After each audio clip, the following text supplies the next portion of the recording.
السلام علیکم ورحمۃ اللہ وبرکاتہ۔ وعلیکم السلام ورحمۃ اللہ وبرکاتہ۔ وعلیکم السلام ورحمۃ اللہ وبرکاتہ۔ شیخین، سوال یہ ہے کہ یہاں کشمیر میں ایک دو دہائیوں سے میں دیکھ رہا ہوں کہ یہاں جب سیب کے پھول نکل آتے ہیں اپریل کے مہینے میں خاص کر، تو جی لوگ کیا کرتے ہیں، یہ ہر گاؤں اور نکڑ کی بات ہو رہی ہے، یہاں پر یہ پریکٹس ہر جگہ ہو رہی ہے، خاص کر گاؤں میں جہاں زمیندار رہتے ہیں، وہ ہر گھر سے پیسہ وصول کرتے ہیں خیرات کے نام پر۔ تو پھر کوئی بچڑا بیل وغیرہ خریدتے ہیں اور اس کو ذبح کرتے ہیں اور پھر اس کو پکاتے ہیں۔ خاص کر یہ جو پریکٹس ہے مسجد کے صحن میں ہی ہوتی ہے۔ پھر اس میں چاول ملاتے ہیں اور پھر سارے گاؤں جن سے پیسہ لیا ہوتا ہے پھر انہی کو بلاتے ہیں، ان کے بچوں کو، اور وہ لفافہ بھر بھر کے پھر گھر بھی بیچ دیتے ہیں، وہ اس میں جو طاہری بولتے ہیں وہ خیرات۔ تو اس طرح 10-20 سال سے کرتے آ رہے ہیں، تو اس کو ایک خیرات کا نام دے رہے ہیں۔ کیا ایسا کرنا صحیح ہے؟ اگر ایسا کرنا صحیح نہیں ہے تو صحیح کیا رہے گا؟ خیرات کیسے پھر کیا جائے گا؟ وہ ایسا کیوں کرتے ہیں؟ کیا عقیدہ ہے ان کا؟ ایک خاص موقع اور مناسبت پر یہ کام کرتے ہیں تو کیا عقیدہ ہے ان کا؟ وہ اس لیے کرتے ہیں شیخ کہ جو پھول نکل آتے ہیں سیب کے پیڑ میں، تاکہ اس میں جو میوہ لگے وہ بہت ہی اچھا میوہ لگے۔ ان کا یہی عقیدہ ہے تاکہ اس خیرات کی برکت سے وہ میوہ اچھا لگے پیڑ میں۔ اگر ان کا ایسا عقیدہ ہے اور اس سبب کی وجہ سے وہ صدقہ اور خیرات کرتے ہیں تو یہ بدعت ہے، یہ جائز نہیں ہے۔ کوئی ایسی چیز جو عبادت کا سبب نہیں ہے اسے عبادت کا سبب بنانا یہ بدعت ہے۔ آپ ایک چیز یاد رکھیں بطور فائدہ تمام ناظرین کے لیے، آپ کے سوال کا جواب تو میں نے دے دیا اور بھی اس کی وضاحت کرتا ہوں۔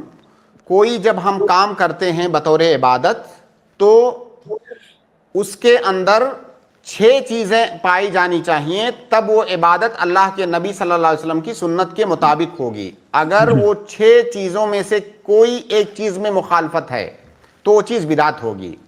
پہلی چیز ہے کہ ہم جنس العبادہ، کسی عبادت کی جنس، یہ اللہ کے نبی صلی اللہ علیہ وسلم سے ثابت ہونی چاہیے۔ یعنی اگر کسی نئی عبادت کو ہم ایجاد کر رہے ہیں جس جنس کی عبادت موجود ہی نہیں ہے تو اس کو کہیں گے بدعت ہے یہ۔ دوسری چیز کہ عبادت کا سبب، اگر ہم کوئی ایسی چیز جس کو شریعت نے عبادت کا سبب نہیں بنایا ہے اور ہم اس کو سبب بنا کر کے عبادت کر رہے ہیں تو وہ بدعت ہے۔ اسی طرح سے عبادت کی کیفیت، اگر عبادت کی کیفیت ہم اپنی طرف سے لا رہے ہیں، اللہ کے نبی صلی اللہ علیہ وسلم سے ثابت نہیں ہے تو بدعت ہے۔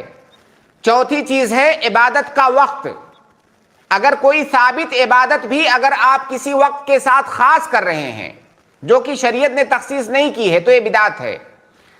پانچویں چیز ہے عبادت کی جگہ، اگر کسی جگہ کو شریعت نے عبادت کے لیے خاص نہیں کیا اور آپ اس کی تخصیص کر رہے ہیں تو یہ بھی بدعت ہے۔ اسی طرح سے عبادت کی مقدار، عبادت کی مقدار کو اگر شریعت نے خاص نہیں کیا اور آپ خاص کر رہے ہیں تو یہ بھی بدعت ہے۔ جی یہ 6 چیزیں ہیں جن میں سنت کی مطابقت ہونی چاہیے، تب ہم کہیں گے کہ یہ عبادت جائز ہے، سنت کے مطابق ہے۔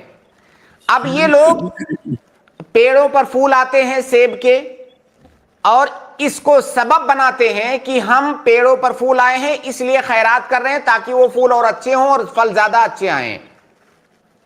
تو انہوں نے ایک خاص سبب بنایا، بلکہ ایک خاص وقت بھی اس کا بنایا ہوا ہے، اس میں وہ صدقہ والی عبادت کرتے ہیں۔ یہ چیز اللہ کے نبی صلی اللہ علیہ وسلم سے ثابت نہیں ہے، اس لیے بدعت ہے۔ آپ کو صدقہ کرنا ہے آپ کبھی بھی کیجئے، آپ پھول آنے سے پہلے کیجئے نا، اور آپ اس لیے مت کیجئے کہ میں صرف اسی کے لیے کر رہا ہوں۔ صدقہ ایک عام عبادت ہے، آپ جب بھی کریں گے اس کا اجر ملے گا، لیکن اگر اس کے لیے خاص سبب بنا رہے ہیں تو اس کی دلیل ہونی چاہیے، خاص وقت بنا رہے ہیں تو اس کی دلیل ہونی چاہیے، ورنہ صدقہ کی عبادت بہت افضل ترین عبادتوں میں سے ہے، وہ آپ کبھی بھی کیجئے، لیکن آپ اس کی تخصیص اس سبب کے ساتھ اس وقت کے ساتھ مت کیجئے۔ شیخ اس میں ایک جو کیوری ہے وہ یہ ہے کہ وہ خود ہی پیسہ جمع کرتے ہیں اور خود ہی پھر کھاتے ہیں وہ جو اس سے پیسے سے جو تیار کرتے ہیں وہ.